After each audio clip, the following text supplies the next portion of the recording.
everybody. This is Jason Eagle, your natural health authority. StrategicHealing.us. My Facebook page is Strategic Healing. My YouTube channel is Jason Eagle QRA. Patreon. Like, subscribe, help me out if you want to. Share my videos. Podcast, Healing Matters. All of that stuff. So today we are talking about leg and foot swelling.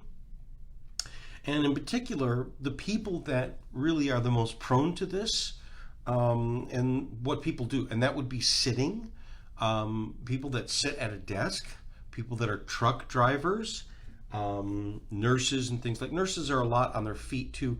And this also goes for people that are also standing on their feet a lot, and that would be surgeons, nurses, cashiers, these type of things. So both of these can cause the pooling of the blood flow and the lymphatic flow to pool down in your feet. Now, also leg swelling is, especially if you get the swelling on the top of your feet, right behind your toes, like on the top where the bones are, a lot of times that is an indication of heart condition, heart disease. So there's multiple reasons of why the swelling increases in your lower body and especially in your lower half. The real bad reasons would be the heart, because the blood flow can't get there. And so cleaning out your heart, making sure you got a good heart, making sure your heart's not clogged, and we'll talk about some of these things later. But then a lot of times it's an occupational hazard. It's an occupational hazard, meaning if you sit on your butt, and if you stand a lot, but let's just go to sitting. People that sit in a computer desk, or people that sit in a car, a Uber driver, taxi driver, truck driver especially, they are going to be more prone to this because they are literally sitting and compressing the blood flow, lymphatic flow. They're squeezing it. And there's also another thing that's known. I just found out about this, but it makes sense.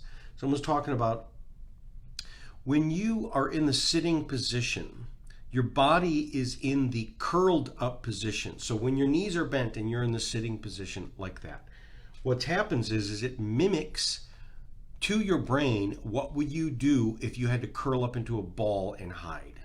So it triggers the fight or flight hide response. It triggers the brain. And so if a person's sitting at the desk all day long or sitting in a car in that position where you're like a 90-degree angle, it does damage to your brain. It does damage to your nervous system because it's constantly triggering. And what is the reason it does that is because there's a muscle in there called the psoas. The psoas muscle, I've done some videos on it. My most famous videos is 70 plus some thousand views. I did that years ago. Did 1 and 2, and that's about the psoas. And the psoas is this muscle that's deep inside your spine. It's a pelvic muscle, but it's also a leg muscle because it attaches to your ball and socket joints on the inside. So it's in your back. It's when you touch your back, the psoas, you're not touching that. You're actually touching other muscles. So your psoas is on the other side of your spine. It's on the inside of your body, right behind your guts, right behind your internal organs. And then it attaches to those lumbar vertebrae, all of those, but then it comes in and it swirls around and it drops over a part of your pelvis and then drops back down, and it attaches at the inside your groin, deep inside that ball and socket joint. And so as we are bending forward and in this 90-degree, it's shortened, and it's chronically shortened. It's chronically contracted. Now there's a number of different muscles that are essentially deeply hardwired into your brain. The muscles of the face, those are deeply hardwired into your brain. When you smile, usually smile and ha ha ha laugh, or when you frown and have sad face, typically those are usually associated. Which comes first? Is it the emotion, then the smile, then the hormone, or is it the hormone, then the emotion, then the smile? It's all kind of together. And so again, the happy hormones can be released into the body just by smiling, just by exercising the smiling muscles and even fake laughing, because see, these muscles trigger into the brain.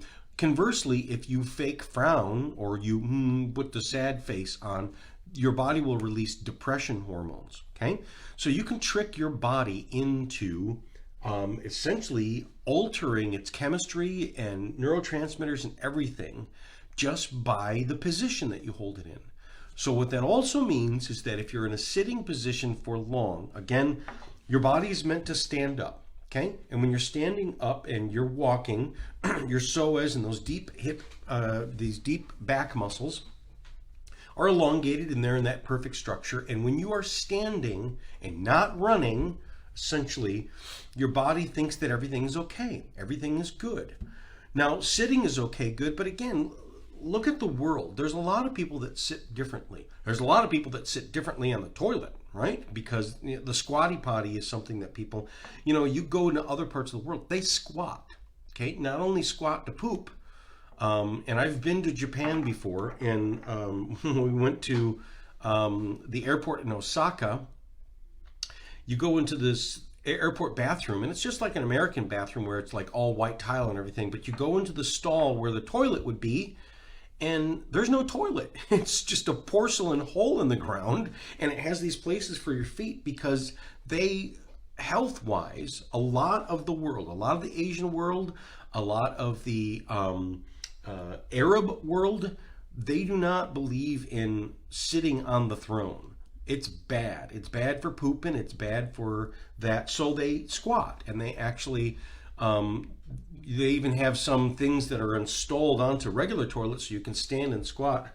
When I go to the Asian market in Madison Heights, which is a 186 Asian market, this beautiful Asian market, you go into the bathroom and they have signs that literally are written in Chinese and Japanese, but also have pictures, and it says, no, don't stand on the toilet, because some guys will, and gals will, instead of sitting on the toilet, they'll actually put their feet up there and they'll stand and they'll squat on a regular toilet, because you empty it helps to unkink your bowels. Now, again, they squat when sitting, and then the Indian style sitting, which is, is that Native American Indian, or is that, Indian, doesn't matter. It's different. When you have your legs like that, it doesn't set off the same type of signaling. And then when you squat, your butt is a little bit lower, and then the stretch on that muscle is not exactly the same. Sitting in a chair and sitting in a car seat for long periods of time shortens that muscle up, and it causes that muscle to then assume, that's kind of a rare position to be in, and that position is, so when you're laying down and sleeping, everything should be fine, and you definitely cannot sleep when you're being attacked. So straight out, and that muscle, whether it be standing or laying down, whether it's on your side or your back or whatever, that's kind of where the body is in its rest position, and what's called the parasympathetic nervous system is everything's okay. Whereas when something goes off that's a loud noise or an attack or something like that, the body curls up. The body automatically curls up, and you curl up into a ball, or you curl up into the fighting position. And so sitting in that position for long periods of time is constantly pushing that button and keeping you in the sympathetic dominance, the fight or flight or hide. Curl up in like a ball, like a little rabbit, and curl up. That's the other third part of the fight or flight. Fight, flight, hide. And hide is a survival mechanism, like the rabbit, which is just be quiet and barely breathe, right? Because maybe won't see you. That's just as equal a survival method as run or start fighting, right? But when that body's in that position, the hormones that are secreted are these things that are all about the survival mechanism, and it shuts certain things down. So critical thinking gets shut down. So quite frankly, people sitting at a desk doing computer work are literally not as smart. That's why when you look at a lot of the top professions, lawyers, other top professions that are on the computer a lot, they have stand-up desks. They actually have stand-up desks. They have these desks that convert where you can sit down, and then you push a button and it goes up, and so it brings your computer up to standing level. And there's many that actually have a built-in treadmill so that you can not only stand but also walk because when you're doing walking bipedalism, that's when your brain is at its top firing. And so if you're trying to come up with a letter, or you're talking to someone on the phone where you need all of your mental faculties, you're trying to plan something in your head, you want all of your brain available, it's certainly not by sitting down. Sitting down basically will start to turn the brain off, and you lose intelligence, and you lose intuition and all this other stuff. You're just not as smart. You're not. So we've seen this. That is true also when people are working and things like that. So if you're in a job where you have to sit a lot, not only does it keep your brain in that type of thing, and year after year after year, that's going to add up on you. So, I'm going to cut to the chase here, and I'm going to keep talking, but the chase is, what do I do about it? There are definitely countermeasures to do about that. And it's not just supplements.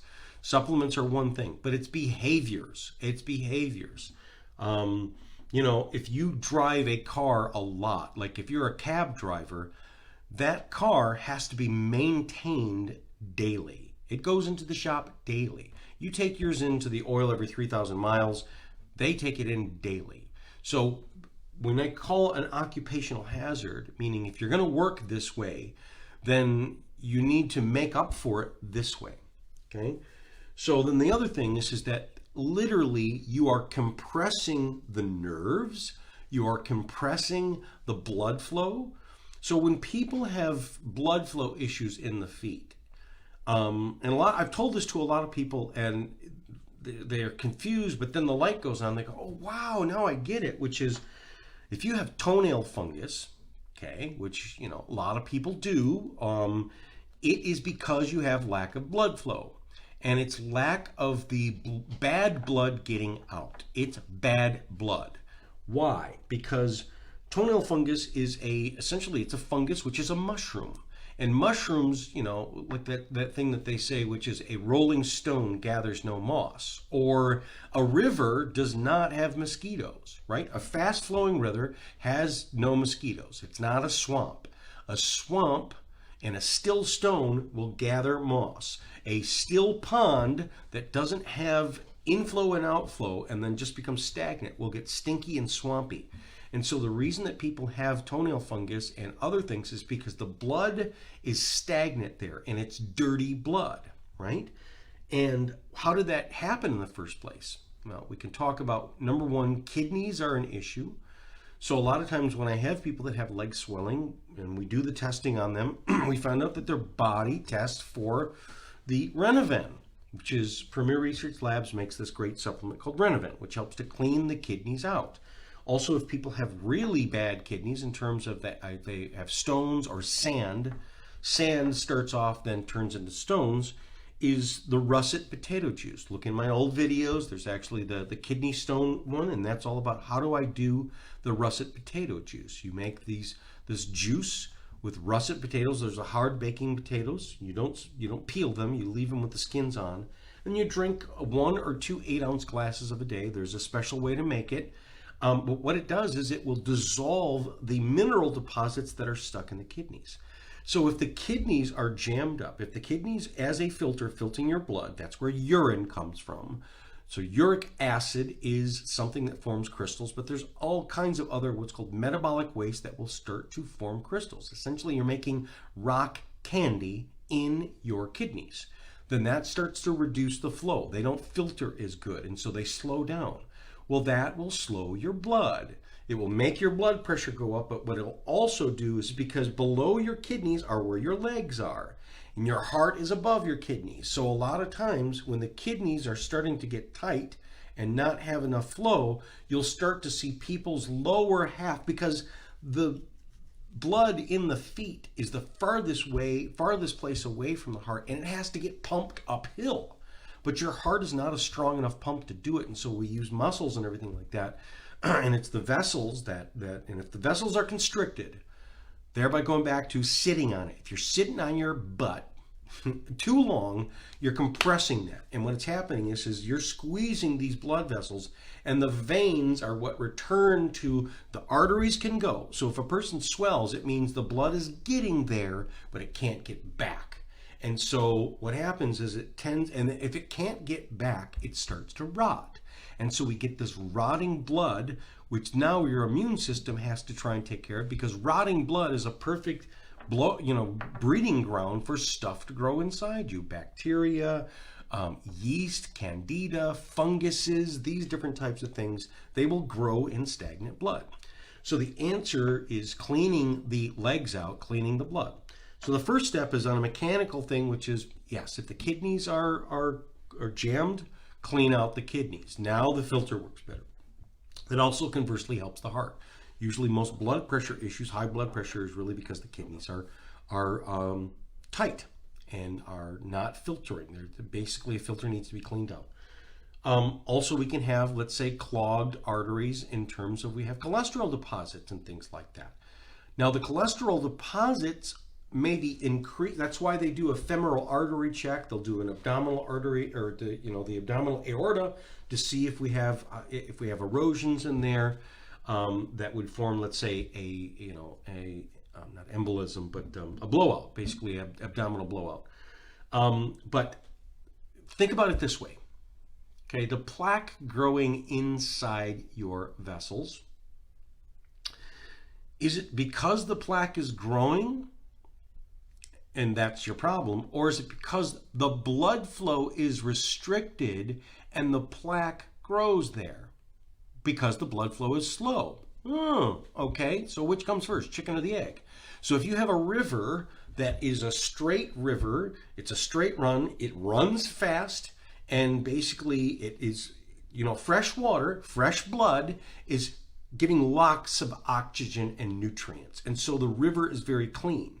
But if you get places where there's lots of bends, and you get a place where there is, let's say, after a big storm, where a bunch of trees and stuff get washed down, and now that's all jammed together, that's a place that will start to slow the flow down, right? Not only in that area, but will also slow the flow back, not only back but also down. So if you have a block, and again, and then those slow areas will then create more blockages. So how do I unblock it? You increase the flow. So now sometimes when people have cholesterol deposits, you have to be careful of not releasing a blood clot if you're really bad and stuff like that. Okay, you got to take care of yourself, and you have to really, but these measures that I'm talking to you about is safe for everybody. I'm just trying to describe how did it happen. There's many reasons of why it happened. Again, the cardiovascular risk and stuff like that, you got to clean those arteries out, and there's lots of things to do that. But by increasing the flow, you can also clean the arteries out faster and better. Okay, now let's go back to the big thing, which is the behaviors that you can do. Okay, if you have to be sitting down, or again, same thing as if you have to be standing up. Let's say I'm a cashier or a surgeon. Any surgeon will tell you they wear compression socks, compression hoses, okay? And if we have swelling just at the bottom of the feet and just in the lower legs, sometimes you can get away with what's called the knee highs, which is there's the compression socks that are below the knees. But most people, I recommend that you do the thigh high or even the hose. And this is even for men. Now, people go, I don't know about that. I want to wear pantyhose. Okay, look at every professional athlete right now. Look at every NBA, any player. They wear these compression sleeves on their arms, and sometimes just one arm, and they'll wear them on their legs. Sometimes they wear full bodysuit pantyhoses. Why? Because they found out that the thing that makes you fatigued, so if you're running up and down the court, okay, you're an NBA basketball player, right? Professional, paid millions of dollars, and you want to get better performance. The problem is going back and forth on your legs, and even the problem of you throwing the ball out there and you're constantly making scores.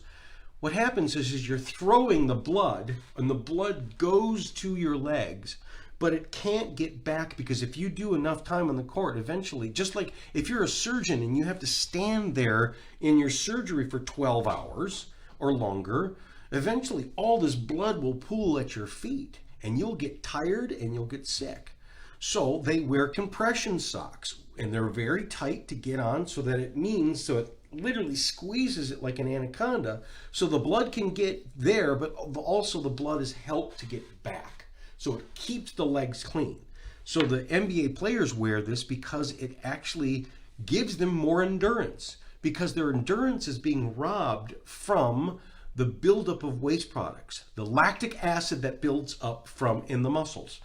Now, the lactic acid will pool up in the muscles as you use them, and as the muscles then get tighter and tighter, then they get slower and hold on to much more lactic acid, and then you get to a point where you just have to stop. You can't play anymore, and they got to take you off. And the coach will go, "You're sloppy. You're done. Get him out of there." Right? So if you want to stay there longer and you want to make more scores and everything like that, you wear the compression hose, because what it does is it keeps the backflow from stagnating, and it keeps the lactic acid from building up, because it's constantly helping you. So if you had someone who's massaging your legs, not just when you're done with the court, but massaging your legs while you're running, that'd be even great. Well, that's what the compression socks does. So that is one of the number one things that a person who are sitting a lot at a computer, sitting in a car a lot, or standing a lot, like I said, surgeons or cashiers, like say you work at Walmart, or you work at Costco or something like that. I know they got the cushiony floor. That's not enough. You need something to push the blood back up. And so the compression socks are very, very helpful. You can find them anywhere. And you can, like I said, I really highly recommend the thigh high or the pantyhose ones, which is that puts the pressure all the way up, and it keeps it past your thighs and past your butt, because all of that blood, so if you do have swelling in the legs, how's it going to go? Where's it going to go? It has to be peed out. It has to be sent to your kidneys and filtered out, and then the waste products removed, so that you can literally, because a lot of the fluid is actually water, but also just stagnant interstitial fluid, which is, it's just, that's part of, it's what surrounds the blood, but the blood makes it up. So it's just, again, it's your fluid, body fluid, which includes blood, lymphatic fluid, interstitial fluid, a whole host of these different fluids. Again, it needs to be cleaned out. It's a dirty feet. So again, if a person wants to get rid of toenail fungus, forget about even doing the the toenail fungus treatments, or even they don't work. Even the laser treatments, I've seen people with severe, and the laser treatment, it doesn't work. And it will, why? Because if the flow is stagnant, right?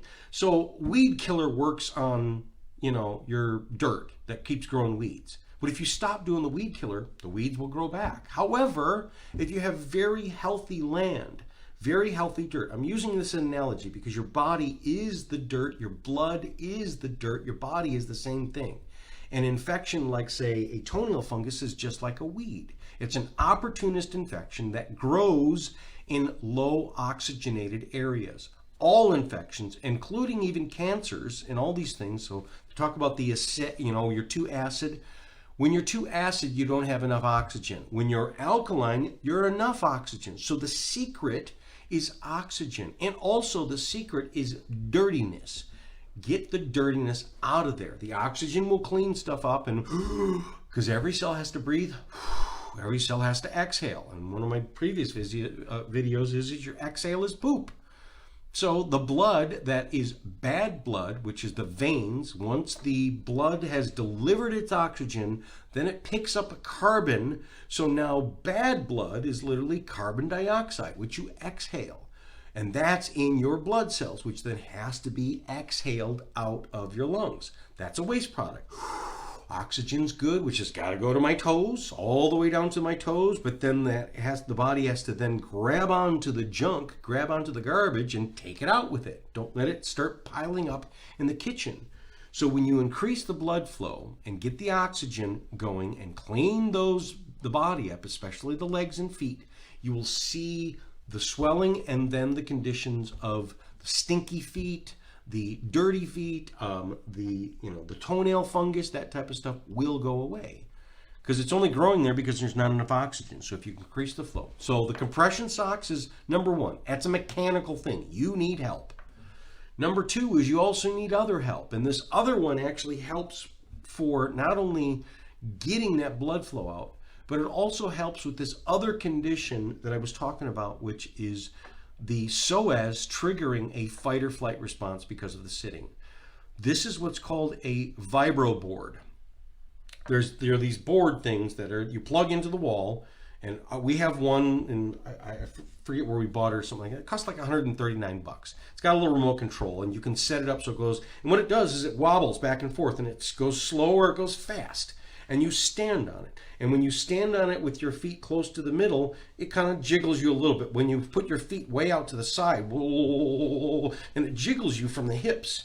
And you can stand in different positions. You can sit with your legs going like this, sit on a chair and it will bobble your legs.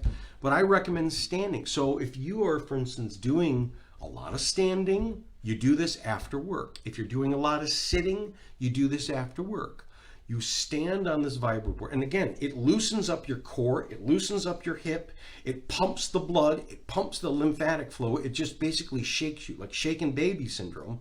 And it's essentially standing on it for, I forget how many minutes, but it's the equivalent of walking a mile or miles, because it's exercising the muscles.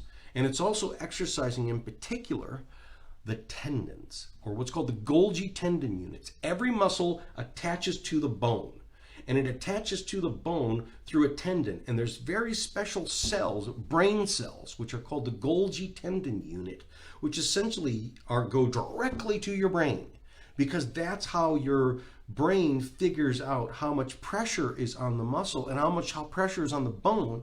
Because if you put too much pressure on the bone will snap. So if that muscle, because muscles will snap bones.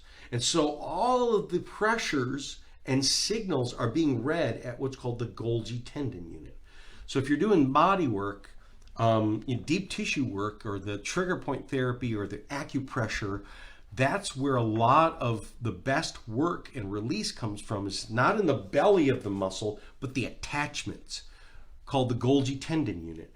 Now, you see some of these new, those new machines, the thumper type of thing, blah, blah, blah, blah, that people go, oh God, that's great. When you do it right on the bony prominences, it releases the Golgi tendon unit, which then tells the brain to relax that muscle.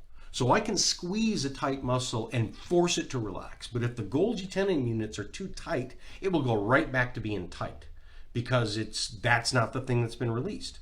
So the thing that's great about the vibro board, and especially like I was talking about the psoas. So if you spend 10, 12 hours sitting there, getting up every once in a while, but sitting back down, come back home and then get on your vibro board. If you've been sitting in your truck for 11 hours, stand on your vibro board, stand there for anywhere from 2 to 5 minutes, right?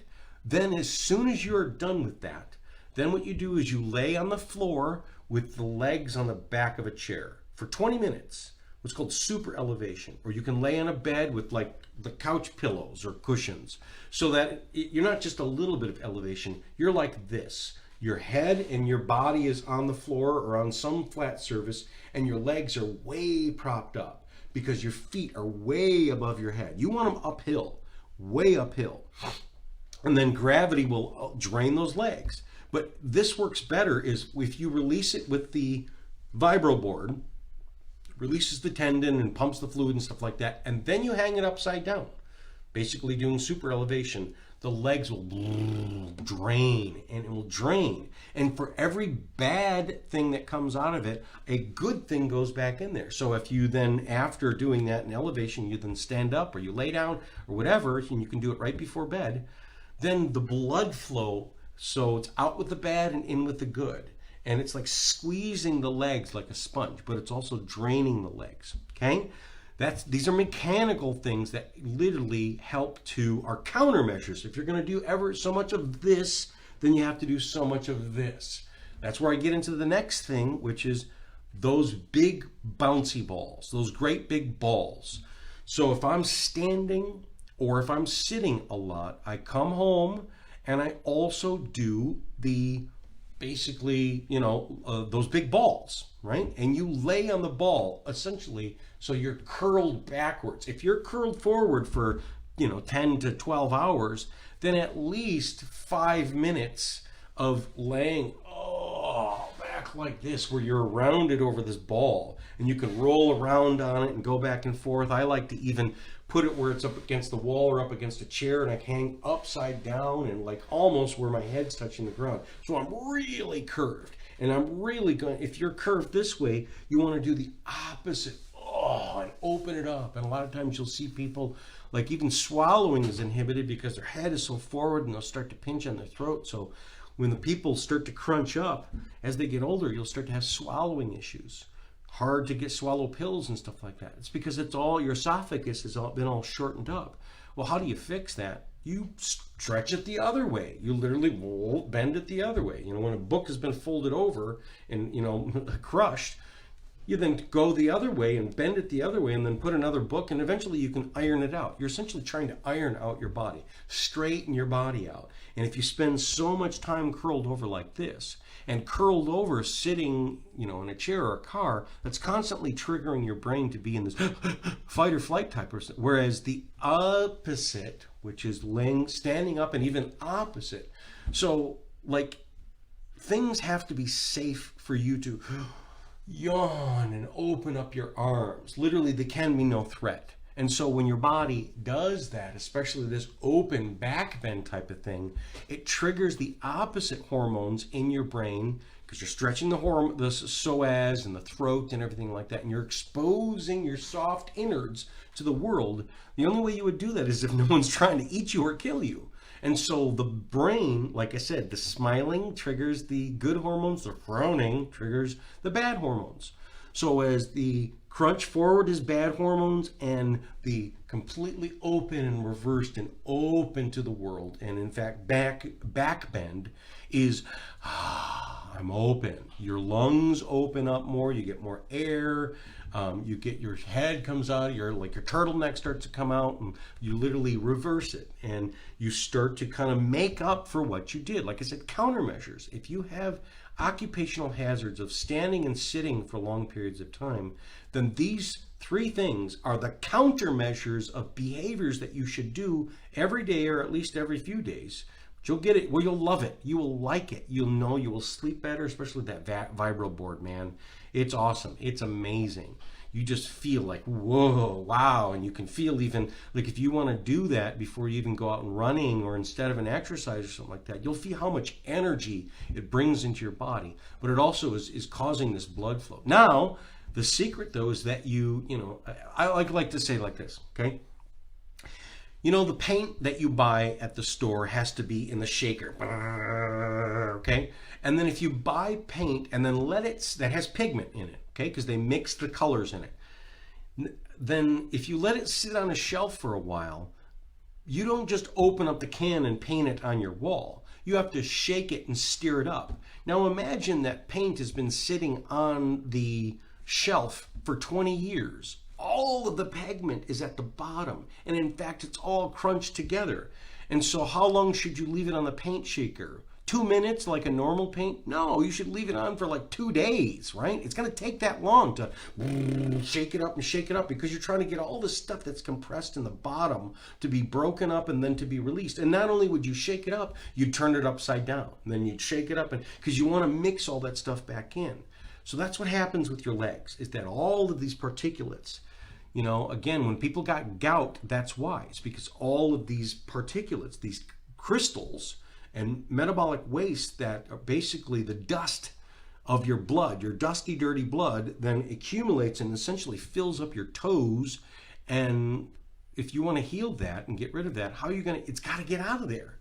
And it's not just your blood flow, it literally has to be squeezed out of there. And since you're always standing or sitting and it's at the bottom of the hill, basically you use gravity, the reverse of gravity, and stick it upside down.